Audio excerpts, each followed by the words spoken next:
कर्जमाफीचा घेण्यात आला आहे तुमच्या सरकारकडनं, कशा पद्धतीने बघता? खरं तर बच्चू कडूंनी आंदोलन केलेलं होतं, या सगळ्या संदर्भात अल्टिमेटम सुद्धा दिलेलं होतं. मुळात जर आपण पाहिलं ना तर पाठीमागच्या कालावधीतलं जे सरकार होतं, हे निवडणूक होण्यापूर्वीचं माननीय महायुतीच्या सरकारचं नेतृत्व आदरणीय एकनाथजी शिंदेसाहेब करत होते आणि माननीय शिंदेसाहेबांच्या नेतृत्वाखालीच निवडणुका आपण लढल्या आणि त्यावेळी माननीय शिंदेसाहेबांनी जाहीर केलं होतं की महाराष्ट्रातल्या शेतकऱ्याला हे सरकार कर्जमाफी देणार आणि लाडक्या बहिणींना 2100 रुपये देणार.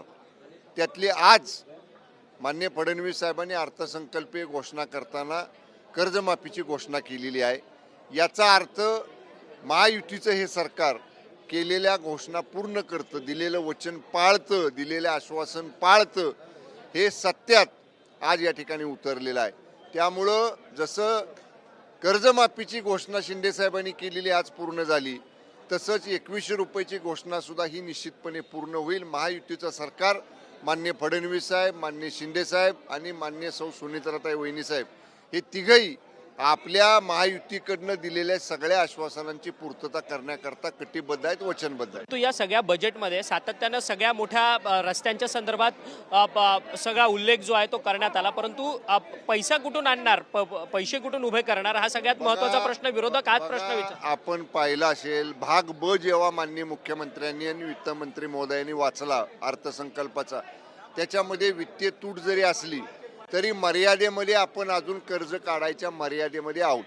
आपण कुठल्याही पद्धतीनं रिझर्व्ह बँकेनं किंवा वित्तीय केंद्रीय मंत्रालयानं घालून दिलेल्या वित्तीय मर्यादा आपण कर्ज उभारणीच्या ओलांडलेल्या नाहीत.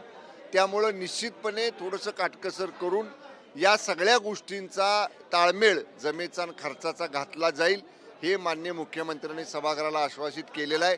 आणि विरोधकांनी पैसे कुठून आम्ही आणणार याची चिंता करण्यापेक्षा आम्ही आता केलेली घोषणा एक पूर्ण केलेली आहे, याचं मोठ्या मनानं स्वागत केलं पाहिजे. ते म्हणत होते तुम्ही कधी करणार कधी करणार, शिंदेसाहेब असतील, फडणवीस साहेब असतील किंवा आत्तापर्यंत दादा होते, सगळे तिन्ही नेते म्हणायची योग्य वेळ आल्यानंतर आम्ही करणार आणि ती योग्य वेळ आज आलेली आहे.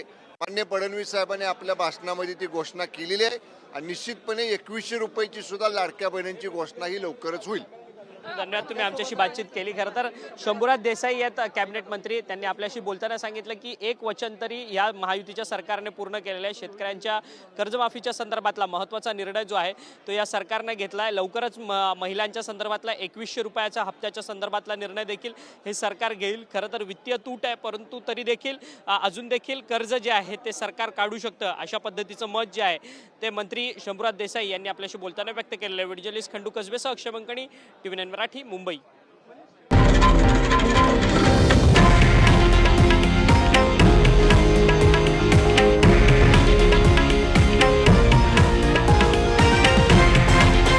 हे आहे देशातील नंबर 1 न्यूज नेटवर्क आणि आपण पाहत आहात TV9 मराठी, एकमेव.